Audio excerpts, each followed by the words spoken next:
Hello, hello, hello, and welcome back to another episode of Your Deep Life for Christian Women with me, your host, Barbara Chambers.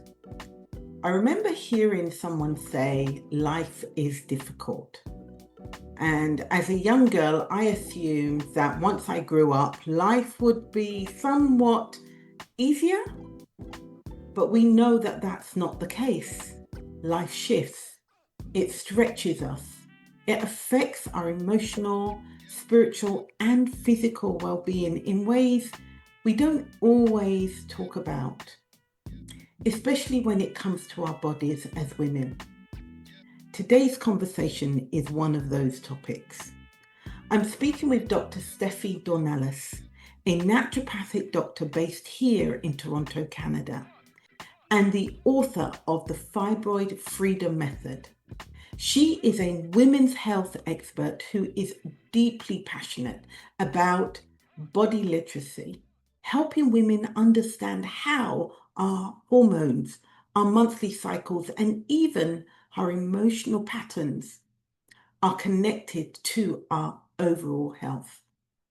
In her practice, Dr. Steffe combines modern science with natural therapies and looks at the whole person, not just symptoms. Her mission is simple yet profound. Help women feel empowered, informed, and confident in the belief that the body has an incredible ability to heal. In today's episode, we're uncovering a topic that too many women silently struggle with: fibroids. Up to 70% of women, yes, 70%, will develop fibroids by age 50. Dr. Steffe walks us through what fibroids are, how our diet and emotions play a role, and why a holistic root cause approach is essential to long-term healing. So grab your tea or coffee, your journal, and a pen, because you're going to want to take notes on this one. So let's dive in. Hi, Dr. Steffe. It's so great to have you on the Your Deep Life for Christian Women podcast today. How Oh, are you? I'm great. It's such a pleasure. Thank you so much for inviting me and having me on. Oh, listen, this is something that just had to happen at some point.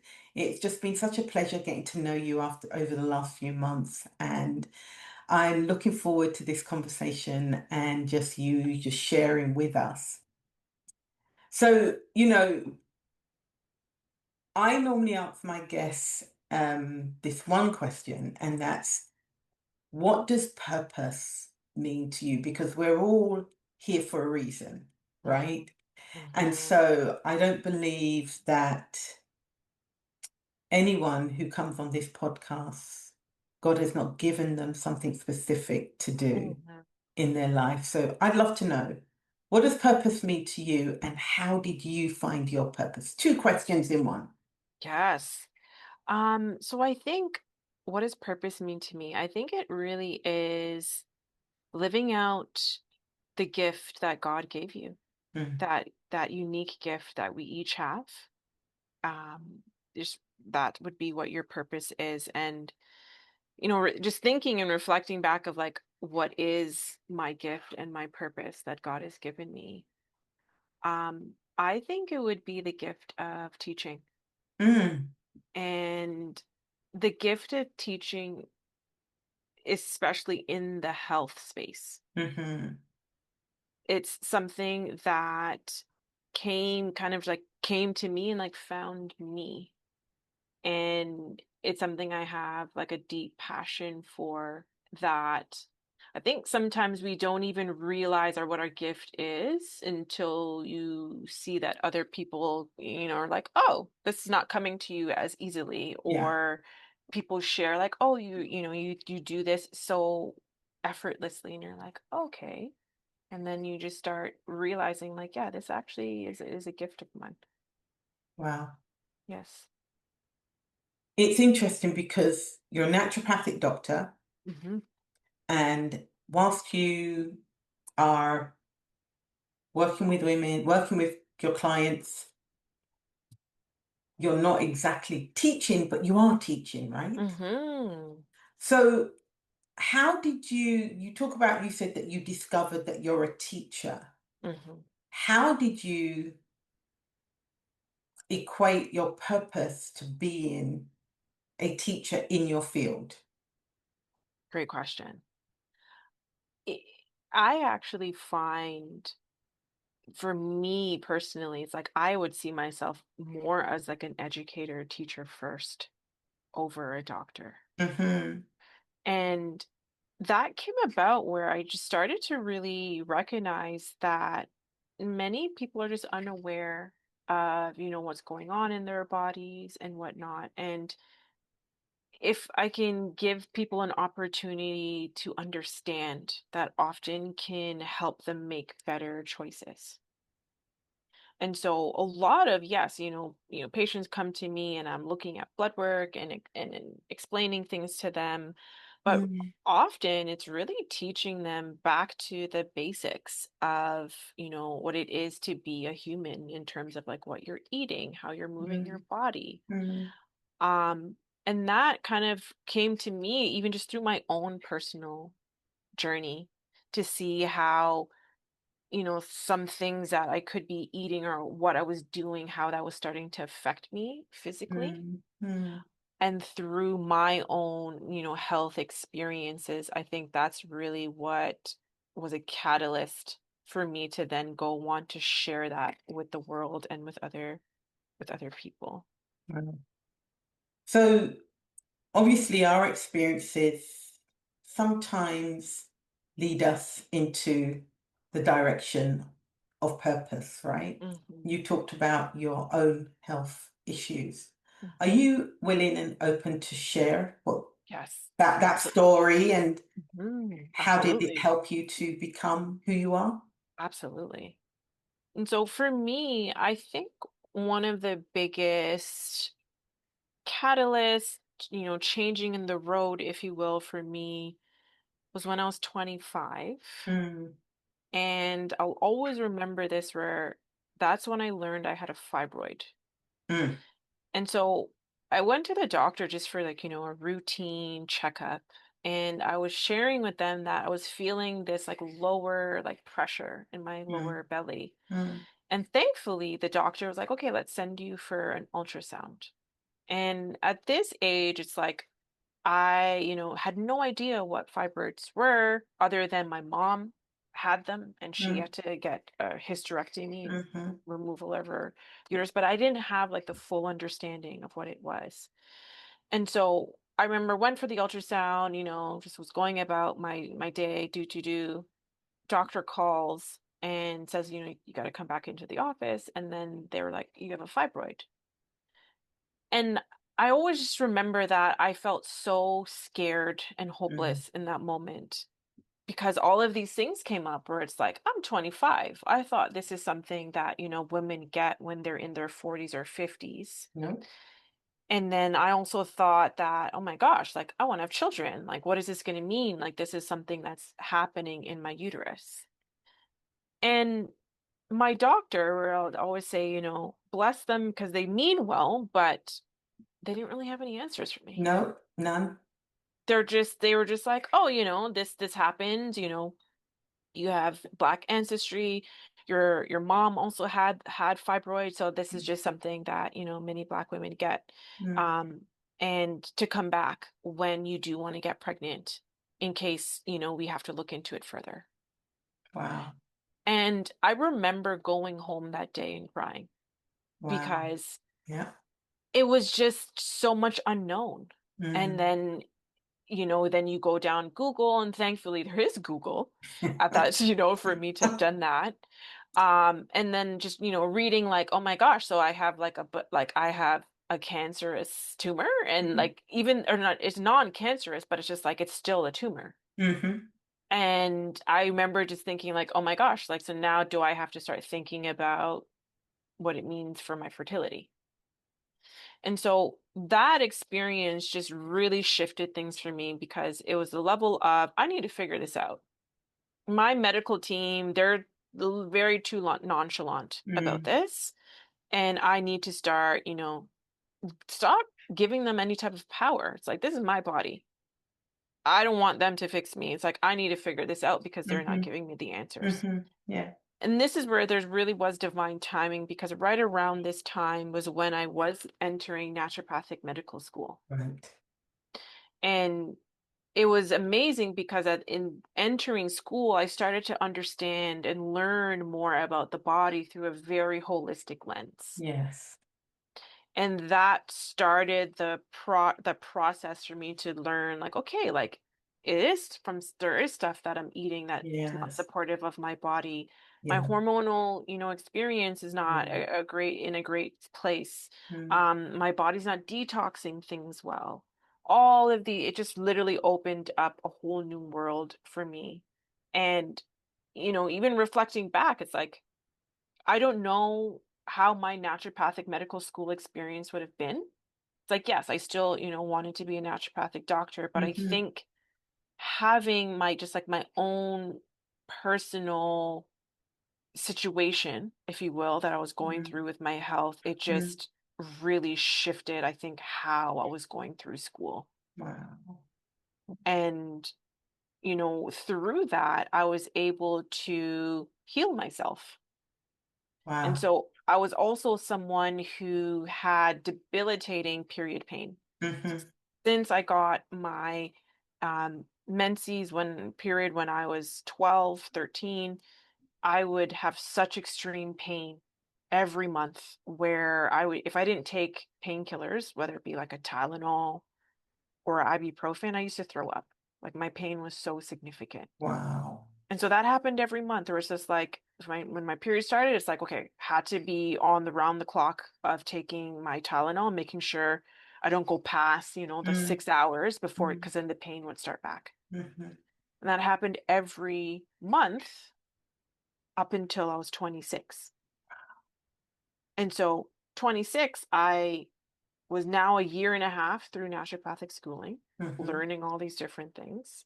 And then it's just like I became my own guinea pig, if you will, where I was like trying all the different things on Mm-hmm. myself. Mm-hmm. And then within 3 months, my period pain was gone Wow. from learning what was the roots of why that was happening. Yeah. You were so fortunate because, like you, in my mid to late 20s, I discovered I had fibroids. And you're talking years ago Hmm.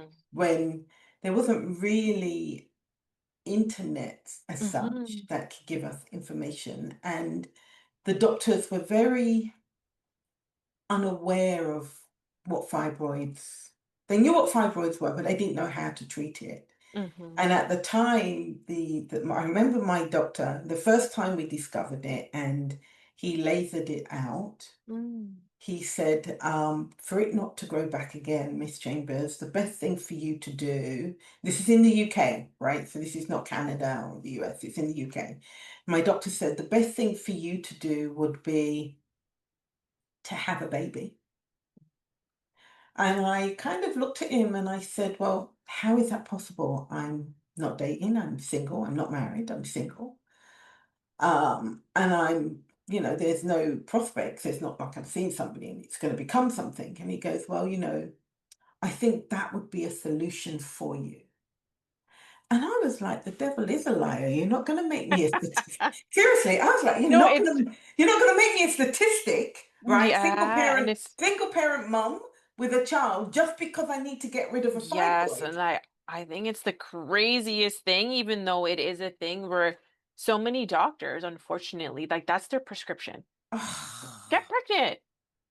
Having a baby is going to make your hormonal stuff disappear. Yeah. It's it doesn't surprise me. And that's kind No. of like sad to say, but that's not a surprising answer. Mm. But no one doesn't tell you. Well, I know from a GP, it's not until I became much older did I discover naturopathic doctors Hmm. because no one ever said, we recommend you going to see a naturopathic doctor for maybe an alternative method of dealing with fibroids. Hmm. Unfortunately for me, I ended up having a hysterectomy in my early 40s. Hmm. because it got to the point where we can't keep giving you blood. The Mhm. last time I needed 6 units of blood, the way I was Mhm. so anemic, right? Mhm. And what women go through who have severe gynecological problems, including fibroids, I don't think no one really understands how it almost destroys your life. It literally saps your life from you. Mhm. 100%. And that's like a huge reason why I do what I do, Right. because it is very real. And Mm, it is something that can significantly affect your life. It's not mm, just like, oh, it's a period thing, that's just a woman thing.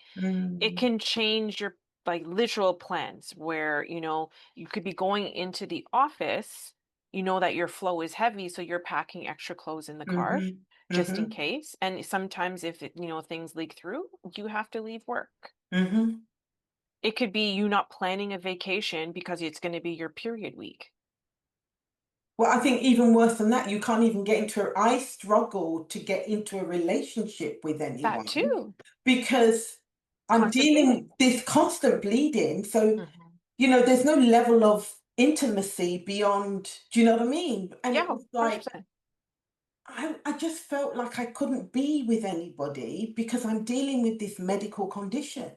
Mhm. And I just felt so alienated because of it. And I knew that there were other women going through it. But one of the things we didn't do back then, which I thank God today, our younger generation are just so different, is that we didn't really talk about our gynecological problem. No. We didn't talk about fibroids or No. endometriosis or period pain problems. We didn't talk about menopause. We didn't talk about any of that stuff back then. No. Definitely didn't. And then also sometimes even in certain like cultures, like in Yes. the Caribbean, is Yeah. like it's not, you don't speak your business, That's right? right. Yeah. So it's like even more of that like seclusion, isolation. Yes. You're going to have to deal with it on your own and go through it by yourself. And, Yes. you're seeking medical help, but the doctors aren't giving you anything. They aren't, and the thing is they still aren't.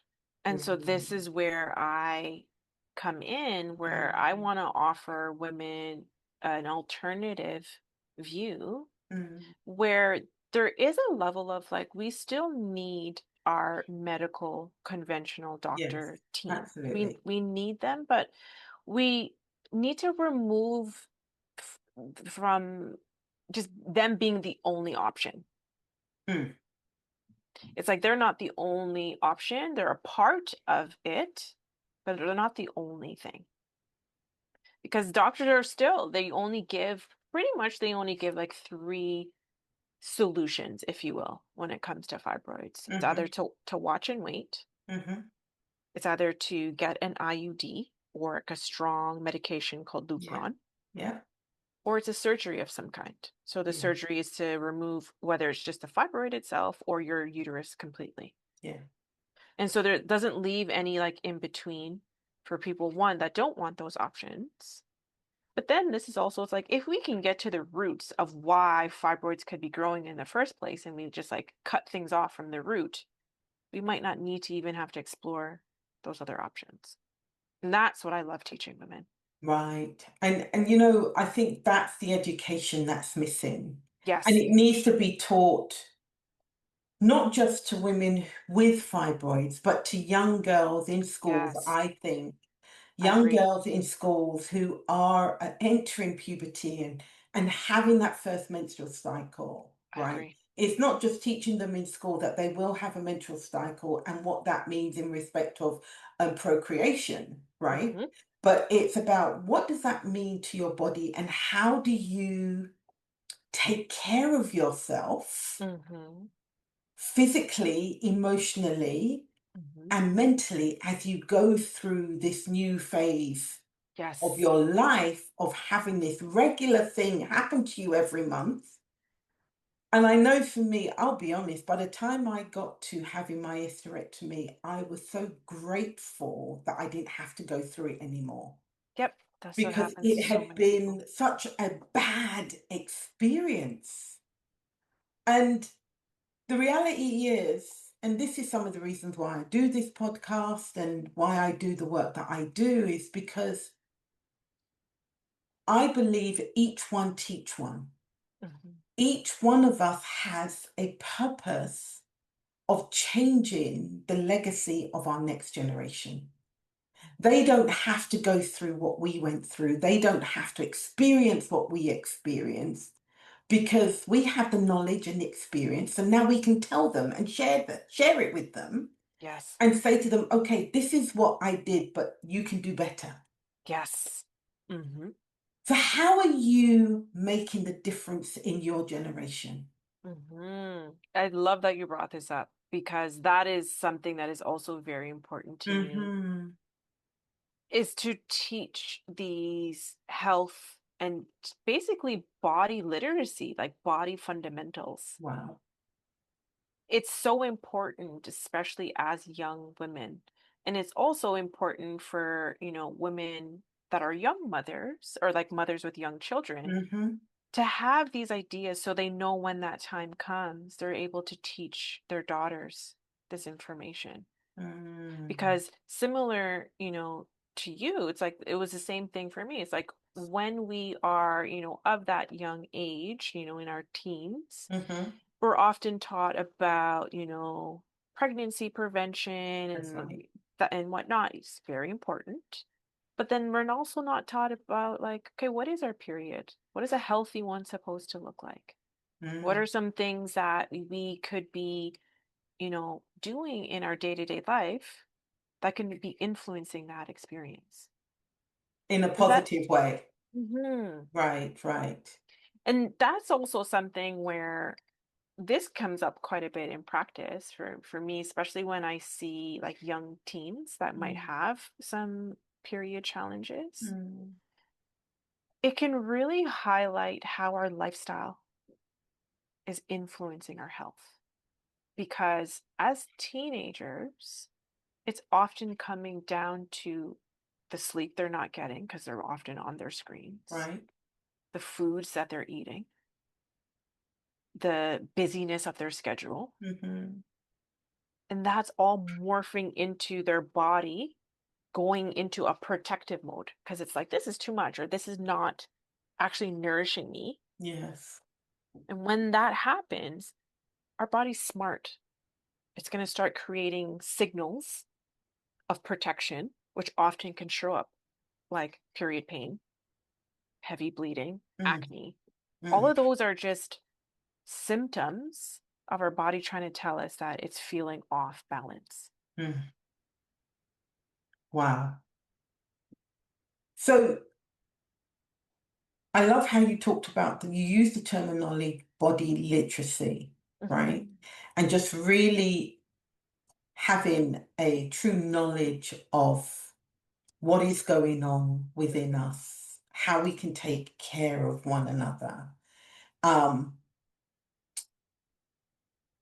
so you have a methodology Mhm. called the Fibroid Freedom Method. Yes. So, what led you to create that, and how Mhm. is your approach different as a naturopathic doctor? How is your approach different from others? Mhm. So I created my methodology and framework through starting off myself. So Hmm. with me getting diagnosed with my fibroid actually hasn't grown for over 10 years. So that fibroid that I was first diagnosed with, it's like it's stayed the same. And No, you've not no, had any others, no more added? Wow. just that Wow. one. Wow. And so it's through this framework of a holistic approach where the reason why my approach is different is because we aren't just focusing on the uterus where the fibroid is alone. Mm. That is one piece of the puzzle, Hmm. but how we eat and our nutrition, Yeah. how well we detox and digest our food, Hmm. and then how our body manages and regulates stress. Those are three really big pillars Right. that influences our body to create and cause the development of fibroids, or for Mm. it to stop growing and potentially shrink. I've heard that before, that definitely food and exercise make a huge difference to our overall, well, obviously, overall well-being of our bodies, right? Food, exercise, sleep, which is really pivotal, important to our overall well-being, and reducing stress, right? And as we get older, obviously, a lot of that stuff also changes as our body changes, right? We don't think that as a young teenager that they're having those issues because their metabolism is very different to mine, or anybody's in their 40s or 50s or 60s, right? And so we think, oh, they're fine. Mm-hmm. They can eat what they like. They can do what they like. They're young. They can handle it. But we don't realize that the body remembers and keeps a score, keeps tabs of everything that we do to it. Definitely.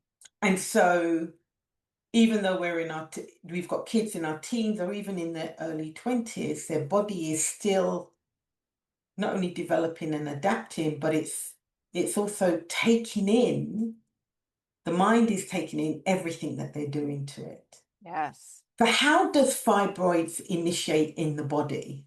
Mm-hmm. Mm-hmm. So it often is helpful to understand, like, okay, like what is a fibroid? Mm-hmm. And so a fibroid is like the name, it's a fibrous mass. And so I always like giving an analogy or something that's more relatable. And so are you familiar with what a keloid is? So it's like, let's say you, Yes. yes. And so let's say you have a bad piercing and Mm-hmm. then that piercing doesn't heal well and get this But really like jelly yeah, tissue. yeah. It's kind of Looks like like what a a lump on the skin. Yeah. exactly. Yeah. And so it's basically like that. That lump is on or in our uterus. Mm. And the only way that the body can create those kind of lumps is if your body is signaling inflammation. Mm.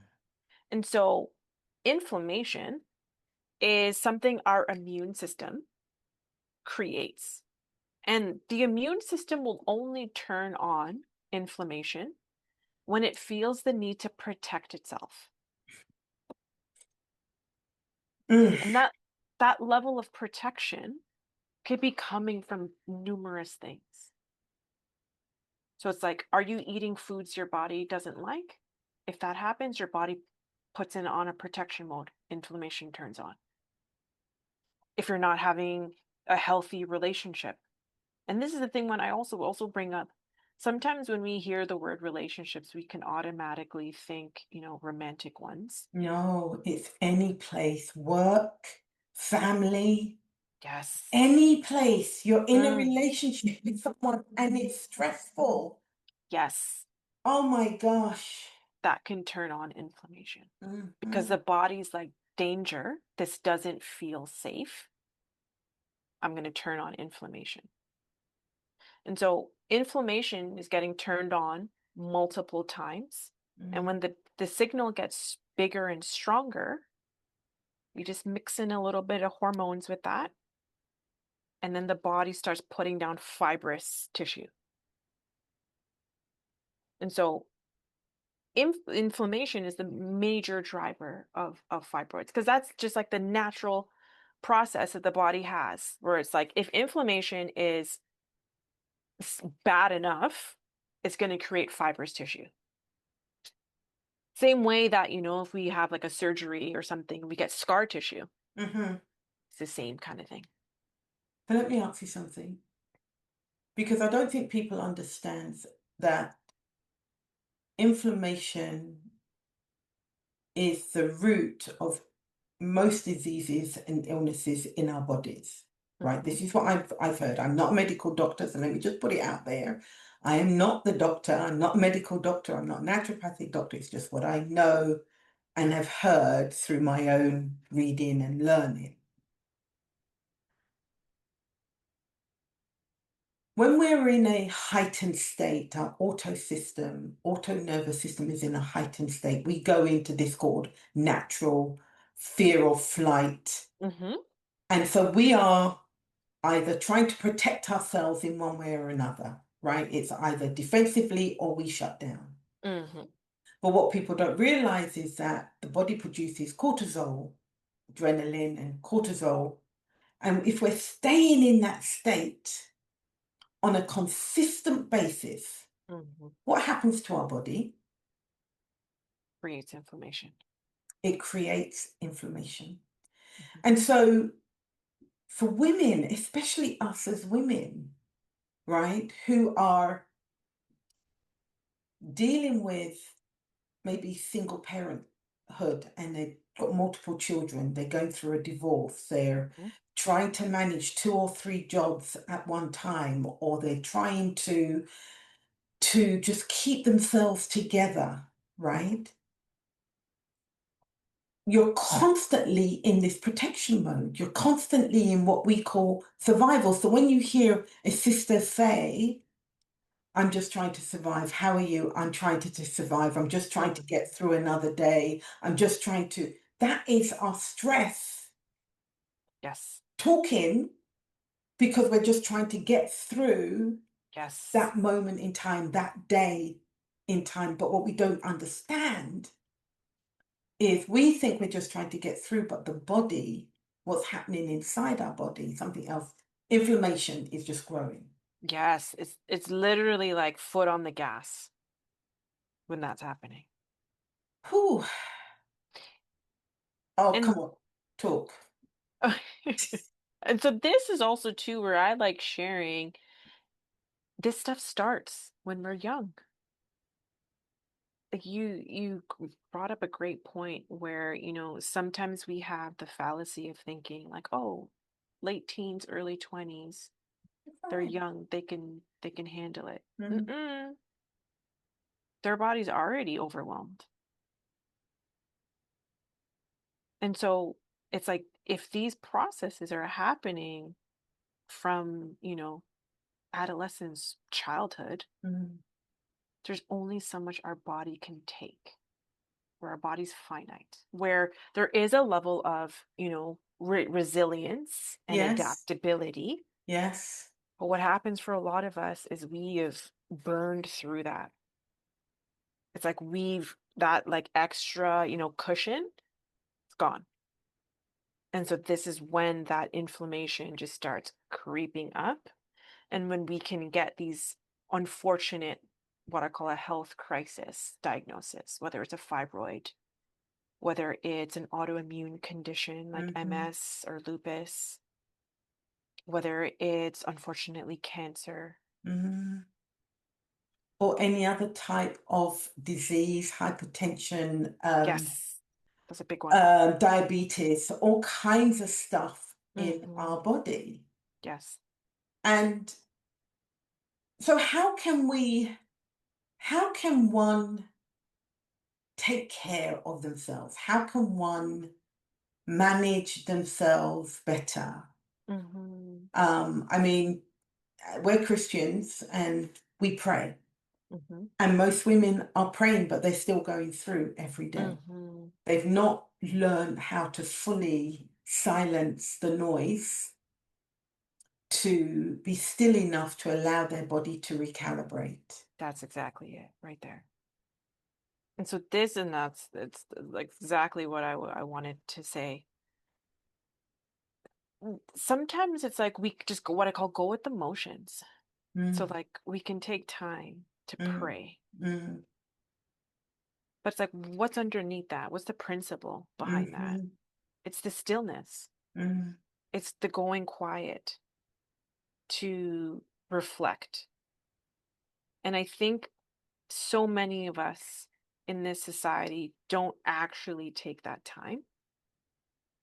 And that's when we just keep going with the motions and thinking that, things are fine, but they're not.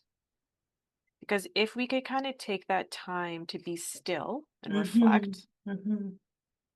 I think for a lot of us, we can recognize the areas that might need optimizing. Explain Where, that a little bit. Just Mhm. explain that a little bit. So if we can take time to reflect, I think there could, but for a lot of people, they might have areas of like, you know what, this relationship, it's not the Mm, greatest. yeah. My job, I know I have bills to pay, but I hate it. It could be, I know that I'm buying food all the time, and then I don't feel great. And Mm, this is also too, sometimes we might not know these reflective points. And so seeing, someone, a practitioner like me, can kind of help you become learn, aware.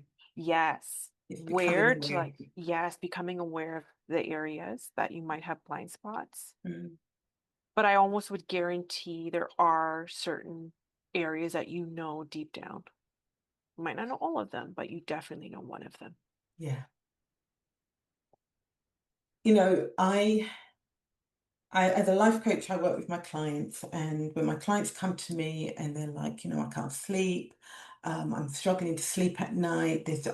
My head's always on the go. There's so much to think about. I'm under so much pressure at work, or I've got so much pressure in my home, or whatever it might be, or I can't say no. I just can't say no. I'm just anytime anybody asks, and if the church is always asking, I'm always saying yes, and we don't recognize that if we could just be still for 5 minutes.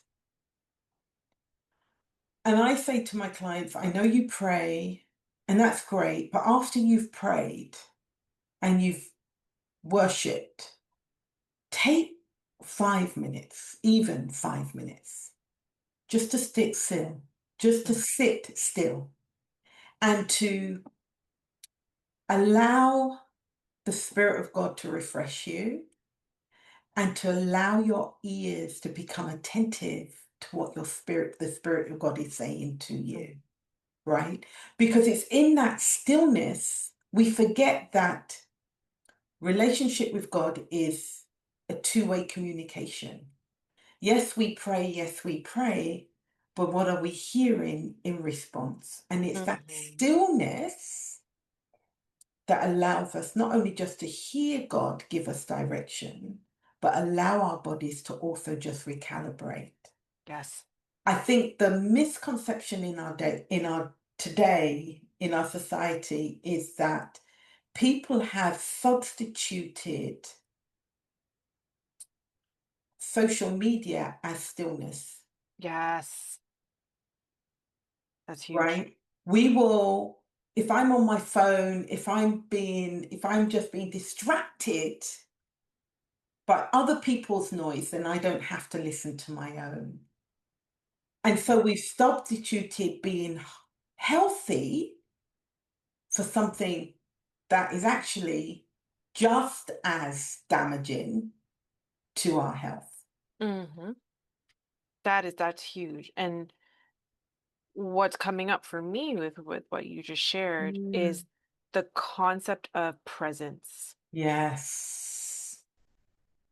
Because to be present is to be in the here and the now. And Yes. that can be with in your physical body. Like, are you actually feeling your feet on the floor?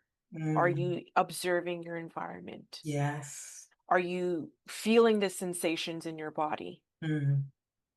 And that concept of presence, most people aren't in, and it's because they're in survival. Hmm. Yes. And that is a natural, like biological thing that our body does. When we are trying to survive, our body cannot be present Mm. because it's screening for danger. And so it's starting to learn how to get back into presence. And this is also too where it's not coming from a place of judgment, but Mm. even in prayer, some people also aren't truly present. Explain that. So this I can only speak from what I've noticed. This I can't, I'm not in everyone's body. Mm-hmm. But even within prayer, sometimes it's like, are you truly fully in your body and letting God come through you? Or is there you're still very much in your head? Okay, this is what I'm supposed to do, and this Yeah, is what I'm supposed to say, yeah, versus like what is actually happening. yeah. And again, it comes back to that place of distraction, the noise in our head and the noise of life distracts us from being truly present with God. Yes. If when we read the Bible and we look at the life of Jesus, right? When Jesus went to pray, he separated himself from everything and everyone. He went off into the hills by himself, or he went somewhere by himself to fully pray, become present with God. Yes. And there was an occasion when three of his disciples were with him and they were kind of following him to see what was going on. And they witnessed the transfiguration on the mount where Jesus is standing with the prophet Elijah and Moses and having a conversation with them, right? Because he was so present with God that they could come and speak and minister to him. Mhm. And I think that's what being present with God is really, truly all about. Mm. That we are so connected that when we shut our eyes, even the noise in our head has to be silenced. The Mhm. busyness of life and the noise of life has to be subjected to the Spirit of God within us. Yes.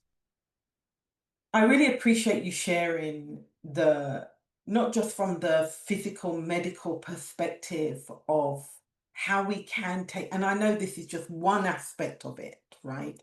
It's not just this is not it, y'all. This Mm. is not it. There's so much more Yes. to holistic well-being and body Yes. literacy. There's so much more to it. Yes, absolutely. And Dr. Steffi has just touched, just you've just literally just Graze the surface. grazed the surface. We Yes. haven't even got deep into anything, right? But what would you say to a young woman who is, say, in her early 20s, um, versus a woman who's now in her 40s in menopause or perimenopause or going into menopause? Their bodies are very different, but there is still something that they need to do to take care of themselves. Mhm. I think with that, it's not just one thing. And I think many of us, this comes back also to like society. We always think Mhm. it's just this one thing, that magic bullet, but it's a collection Yeah. of things. And it can be very simple, Mm. where we have to think of what we're putting in our body. And so that includes food, but then also what we're consuming. Kind of like we're talking about the distractions. Like, what are Yes. you allowing to come into your Yeah. body and mind space? Yes. And so we want it to be a place of nourishment. So both things that we're consuming and like physically consuming through what we're eating, but then also like mentally, emotionally, spiritually. Hmm. So you want to have that level of nourishment from consumption. You always want to be able to move your body. Hmm. And then you have to start reflecting on your relational emotional health. I think that the relational emotional health piece is the hardest piece. Yes, it is. But it's the most overlooked. Yeah. And from my experience, both personally and professionally, that is probably one of the biggest pieces of fibroid growth and hormonal imbalance, whether you're in your 20s or in your 40s, And I would say in your 50s and even 60s, 50s. It's lifelong. it's lifelong because here's the thing, as long as we are in this world, we will always be in relationship with something and someone. Yes.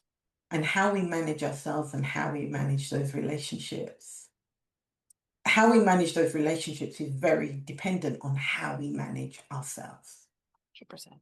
right? And, one of the main things that I've seen in my practice as a life coach is that women are so afraid to get in touch with their emotional side Yes. and deal with the emotions that they have suppressed, Mm-hmm. because it's easier to deal with the physical and it's easier for me to pray it away than we really get to the root of what's going on, because it's affecting everything within my body. Mm-hmm. So when people say to me, Barbara, I need to lose weight, okay, why? Mm-hmm. What do you mean why? Why do you want to? Because I want to look healthy. Why? And we have to go through this why question nearly for an hour Oh, sometimes, yes, same. When right? I have Before we can get conversations to like the that. real root of it. Mhm. And when we get to the root of it, it's this huge release of, oh, wow. Mhm. And what I see through my clients is sometimes massive crying, which is finally the release of that Yes. emotion, right? Mhm. And Mhm. then they can start working on losing weight. And for me, it's like, okay, go and see a dietitian or naturopathic doctor, whoever you need to go and see Mhm. now to start working on your diet. Because Mhm. now we've got to the root of why you are the way you are. Now you can deal with the issue and the problem. Exactly. So I know that you are putting together a very special webinar on Mhm. your methodology. Yes. You want to talk about that a little bit and share Yeah, with us? for sure. Yes, thank you. So, I'm going to be hosting a webinar and it's going to be walking through the 5 costly mistakes women make when trying to heal their fibroids. Mm, And this is a very important discussion and conversation to me because back to like what I was saying in the beginning of our discussion together was we often don't have any type of what I call middle ground when it mm, comes to fibroid healing. There are the extremes of what the medical model is telling us, whether it's watch weight, have surgery, go on a strong medication. But then it could also swing to the other side of these more extreme, like detoxes, major diets, restrictions, and yeah. whatnot.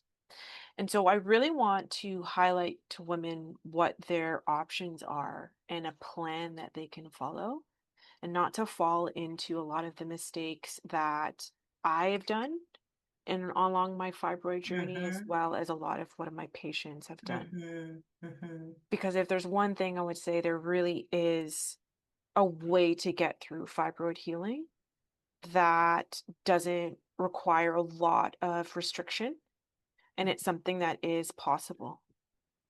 And to even just have that belief Mm-hmm.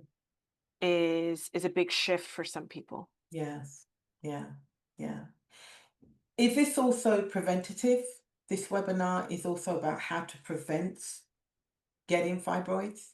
There's some of that in it, but it's more for the women that already are diagnosed. Okay. Okay. It's like you can still extract that, especially, if you are a woman that wants to, share things with, Mm, teens or women in their young mm-hmm, 20s. mm-hmm. But this is for women that are already diagnosed and Right. wanting to learn what their options are. And you're based in Toronto, Canada. I So am, you're in the yes. GTA. Yes. Is your service face to face or can people meet you online? Right now it's virtual. So Virtual. Brilliant.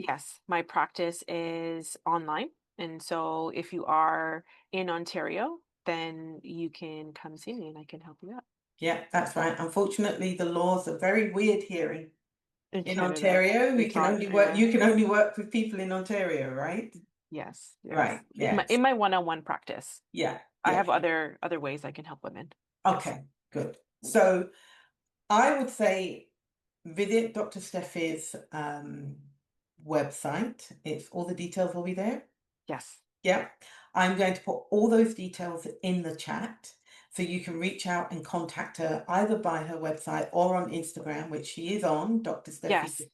Steffi is on Dr. Steffi D. Yes, I'm on Steffe D, and Yeah. I'm on Instagram a lot, so you could always shoot me a DM if Yeah. any ladies Yeah. want to Yeah. chat and connect. Before we close out, Dr. Steffi, do you have any final words that you want to share with the women that are Yes. listening to this Yes, podcast today? I do. So one thing I want a lot of or women to really kind of take home Mm, is that your body is so smart mm, and your body has the innate ability to heal itself. And we might not think that, mm. but our body, if we give it the right environment and give it the right tools, then it can heal itself. I think too many of us outsource Yeah. our healing to, doctors, the medical system, even sometimes like, even me, it's like fix me. Yeah. But our body can do that on its own. We have to just shift things around to allow that to happen. Because it's something where it's like, if we cut our finger, it eventually heals itself. Yeah. The same thing can happen for our hormones. Dr. Steffi, thank you so much for being with us today. You have been a source of knowledge and wisdom. Thank you for speaking and sharing with us. It's not a subject that I hear a lot about these days, women talking about fibroids, but I really appreciate it and speaking your heart and your truth. And I hope that you will, listeners, please check out Dr. Steffi's website and her new webinar that she's just launching, and just learn something new. Learn something new that you can pass on to your children and your children's children. God bless you. Until next time. Wow, what an insightful and much needed conversation with Dr. Steffe D'Ornellas. We are reminded that God created us in his image and he designed our bodies with an incredible God-given ability to heal. But healing is not passive. We have a role to play in supporting our bodies, especially when inflammation, stress, or emotional strains begin to take root. So I want to leave you with a moment of reflection. When was the last time you were still? Not asleep, not on your phone, not multitasking, just still. If you're able, I'd like you to try this little exercise when the episode ends. Turn off your phone, the TV, and anything that pulls your attention outward. I want you to either sit down or lie down comfortably.